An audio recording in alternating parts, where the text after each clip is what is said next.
So first things first, Asha, how are you? Good, yeah, good. Feeling positive. Just got to Amsterdam, so excited. It's very good to hear. So before we talk about the new album, I'd like to jump back to the beginning. Uh, do you remember what the first, I don't know if this was still in your era, but what the first album was that you fell in love with or that you kind of bought with your own money?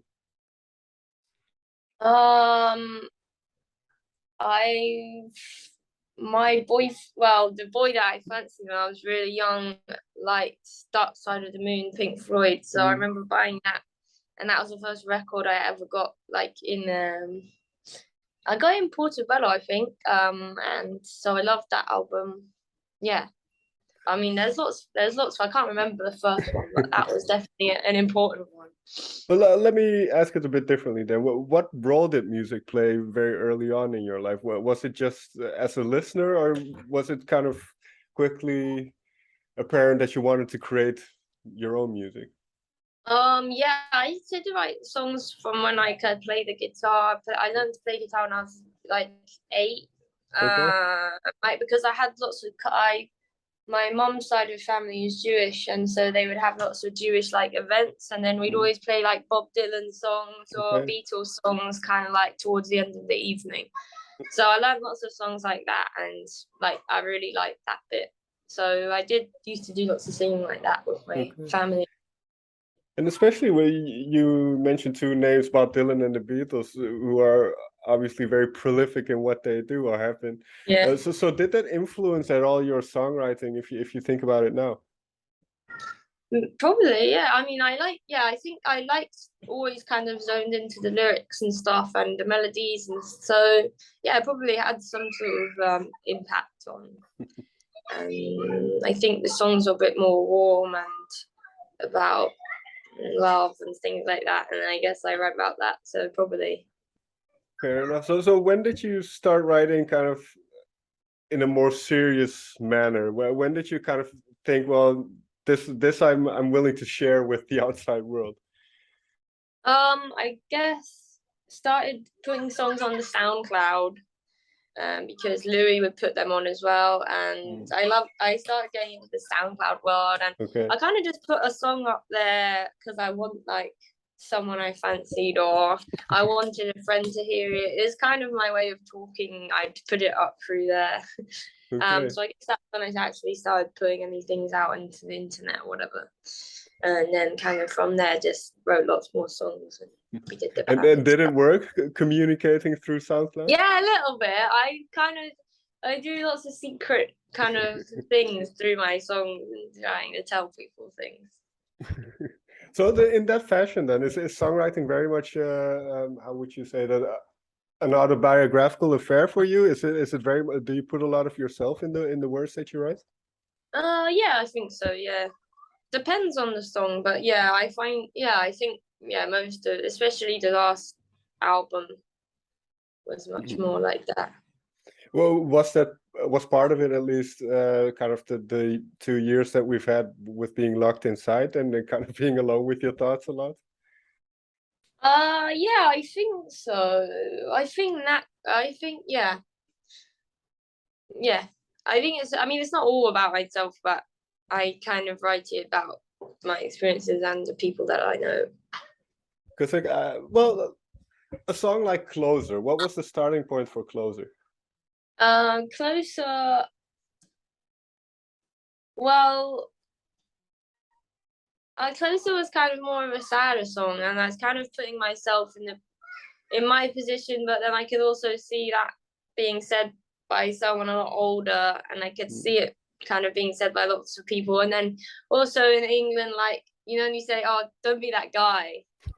It's kind of like a funny saying, "Oh, like, come on, man, like, don't be that guy." And so I kind of wanted to use that in the mm, chorus to make it a bit ironic. Um, Not ironic, but just like a bit playful and funny. sure. But kind of inside it is kind of a bit more sadder, that song. Because well, that was one that I thought was very much. I can imagine something like that being written in during those lockdown days because you're alone with your thoughts and there's more reflection, I suppose. Yeah, I didn't really think about that one too much. It kind of Okay. just came out. But Okay. yeah, I think but yeah, it is like that. I think it kind of lost touch. It's kind of just about losing touch with yourself, or not being able to kind of get through that bit of shedding us kind of skin and kind of repeating your patterns, I guess. Yeah, I can imagine, especially when we're locked down, it feels like, and it still feels like that to me sometimes, where every week feels the same in a way. And Yeah. it's difficult to kind of change out of that. Mm. But you allude to something interesting, which is how do you generally, because I assume it's different for each song, but how do you generally write songs then? Is there an approach that you have, or a certain thing that you do? Every song kind of comes to its own and in its own process. Kind of like sometimes I'll have an idea, like a lyrical idea, or maybe just like an actual idea that I've read about, or and then kind of for it to come to like some alive, it kind of will have an experience with someone, or someone will say something, and I think it's like the collision of a dream or something I've read, or a mixture of things that kind of comes together in a group of words that someone says or I read somewhere else that like unlocks it, kind of like a Mm, waking dream at you, or like making sense of. That's okay. kind of how it feels like. But then that might be also Louis might have his own song that we'll write together, then he'll bring it to me, and then we create a whole new song from that. So or Louis will like play something, and that will kind of inform my thoughts, and then we'll write something together. So it really depends. Yeah, that last thing, that was what I was thinking as well. Does the music kind of influence you in a way? If the music is already ready, does it influence the song in a way of where it goes, both thematically and in terms of its textures and stuff? I think it does. Yeah, I think like often me and Louis are kind of making a song that's like less finished, than the sounds that he'll use or the sound that we'll make will like take our minds into this, and we'll kind of start talking in a weird way, or like the character will kind of like grow out of the sounds and textures that we are using. Whenever you start a new album, and this is number two, and the first one has been received really well, but whenever you start an album, do you kind of delve into the intricacies of what the album will be beforehand, or does that all become apparent as you're working on it? Sorry. I think it um I think it comes about a bit more as it goes on. They definitely did for the last album. This one we kind of knew that we wanted the process to be a bit different, because we didn't want it to sound too similar. So we knew from the first album the bits that we liked and the bits that made us us. So we kind of knew how to keep those bits where we want to kind of like play around with the process. So we did it more live. We kind of did it backwards. So we like incorporated the trinkets and things that me and Louis do in the production kind of within the song, so things didn't feel like they kind of stuck out. So I guess we thought about that, but we didn't really think too much. I don't know, it's just kind of getting in the flow, and then we know what we like, we don't like that. Right. Yeah, I read that one of the things that you wanted to hone in on was kind of getting that 70s songy type of arrangements. And I hear, at least in terms of textures and sounds, I hear some 90s guitar kind of elements in there as well. So with the band, because I imagine a lot of the songs start with you and Louis, but how do they get fleshed out then into kind of the final product? Because yeah, like a lot of the songs me and Louis will write like skeleton bits, or like a few parts that are important to the song, and then we'll bring it to Campbell. And so it's Campbell Bum who's on bass, Lincoln Barrett he plays the drums, and Marco Pini he does like the kind of electronic-y vocal things. And so yeah, then we'll play it together, and then the song, yeah, like before we record anything we kind of replay it with them, because then the song might take on like another life of its own, and that will like maybe make it way better. We'll hear it in a different way. So they kind of, the way they play it and the way that we all like, what we like communicate with each other kind of leads into the song as well. mostly just in a good way that will help the song, especially as we play more. Like we've been together for a while and we all live quite close quarters with each other, so we kind of become more and more one brain as the years go on. Yeah, fair enough. In that sense, do you, I don't know if explain is the right word, but do you talk about the words that you write with the band, kind of give them some Not insight? really. No, I don't Okay. really talk about the words that much. I think they kind of know where they know. Fair enough. Yeah, as you mentioned, they spend enough time with you, so they probably Yeah, kind of yeah. can figure it out. But with what you mentioned earlier, I find that interesting as well, where has anything then that ended up being on the album, has anything surprised you the way it turned out?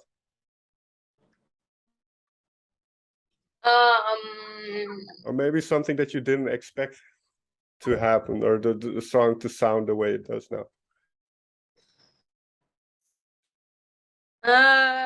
If it's no, it's no. I guess like I think the song Tell Me, like I really liked how that turned out, the live version of that, because that was actually made up of like two separate songs, like one that Louis did and then like a chorus from one that I did, and then we kind of made this song and then we like redid it. So I like think it sounds way cooler than it did before, and that was like all in kind of one take kind of one, and I think it worked quite well. So I like that one turning out kind of different. Yeah, was there any specific reasoning behind trying to capture everything in a more live setting? Well, was that kind of a response to being stuck at home as well, or what? No, it was more just that like we already did it the other way around, and we wanted the songs to have a bit more like energy in them sometimes and not feel too robotic at points. Like, and again, we wanted to like incorporate the post-production things kind of before rather, so they all felt within the song a bit more. And am I right in saying that you and Louis are very much involved in the production process, but this time around you did try to enlist some help? Yeah, well, yeah, we kind of me and Louis kind of did lots of we do it kind of before. We made the song before with like all the things that we kind of want from that, but then we produced it with Adrian Utley, who's from Portishead, and then this guy Ali Chant, who has a studio in Bristol called Toy Box Studio, and we did it there. So that was really fun. It was cool. Like it was good because we wanted the album to sound a bit slicker. It was nice to have a bit more direction on kind of what guitar sounds to use, or what kind of like more technical things, which me and Louis don't really like to pay too much attention to. So it was kind of good to have a bit of like direction on that. But then lots of the production, like we would take the stems back anyway and kind of work on them. So yeah, so the way together. Yeah, the way it sounds like an interesting learning process that you obviously you have your own approach to producing, but then you get to see how other people do it as well, which you can take with you for the next one. Yeah. One song I want to talk about is the final song, because it is a very interesting one, and from what I've read, it's kind of based on some experience that your mother has in the work that she does.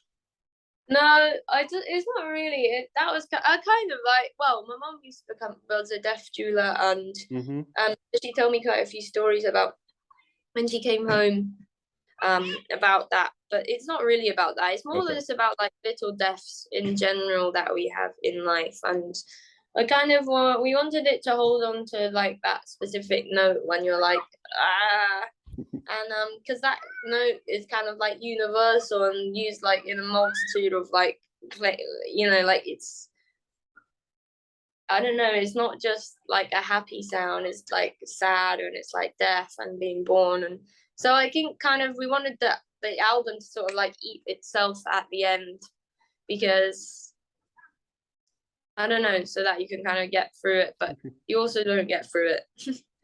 So I don't know. This is maybe a little bit if it's too personal, just let me know. But when is the last time you felt kind of that way, that feeling? Probably like last week. Okay. How come, or is that just the plight of being who I don't you know. are? I think I just feel that a lot. Fair enough.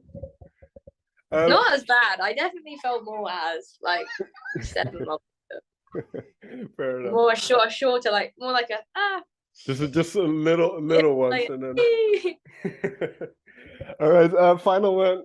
Anywhere but here. A title like that. Where does that come from?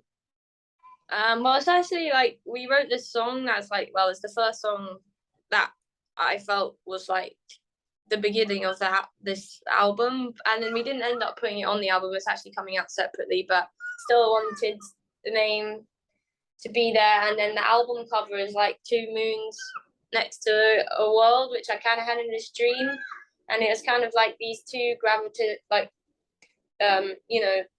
gravity forces like pulling the world, so it's just like vibrating in the middle. And I kind of think that's what every song is, kind of just like, when you have a moment or desire or something that you kind of put into, and it's kind of in between reality and it's not. And then it's also like, me and Louis' voice. So